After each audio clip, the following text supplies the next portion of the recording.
Hi everyone, welcome back to this final episode of The Clock and the Plate.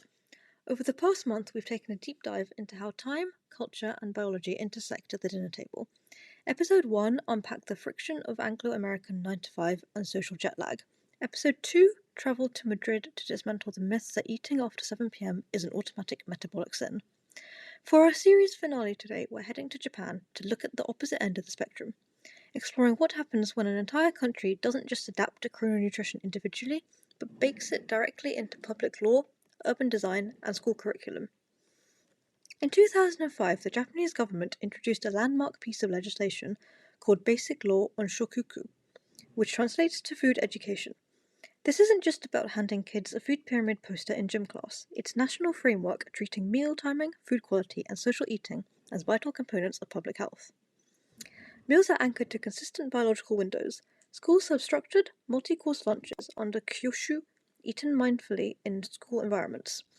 This temporal consistency, eating at predictable times every single day, serves as powerful signals to the peripheral clock in our liver, stomach, and pancreas. Now, meal timing is only half the equation. The other half is environmental. In chronobiology, we talk a lot about zeitgebers, environmental cues sent by our internal clocks. Light is the main one for our brain. Physical movement is a massive zeitgeber for our muscles. In many Western cities, daily life is a heavy suburban and car-dependent way of living. You sit in a car, sit at a desk, and sit on a couch. In contrast, Japanese urban infrastructure is built around walking and public transit. When you walk to the station, climb stairs, and run errands on foot throughout the day, you generate steady movement, what scientists call non-exercise activity thermogenesis, or NEAT. This gentle, continuous movement acts as a constant metabolic sink, clearing glucose from your bloodstream without requiring massive spikes in insulin.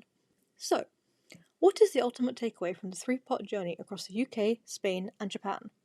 It's simple. There is no single magic hour for human dining.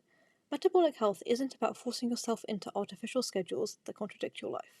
It's about alignment. Whether you thrive on early breakfast, late Spanish dinners, or structured Japanese meal windows, the secret lies in sync, matching your food, light exposure, and movement to your body's true circadian rhythm. Thank you for following along with The Clock and the Plate. If you missed the previous episodes, or haven't downloaded the Night Owl Reset Guide from episode 2, make sure you go back and check that out. Until next time, take care of your clock and your plate.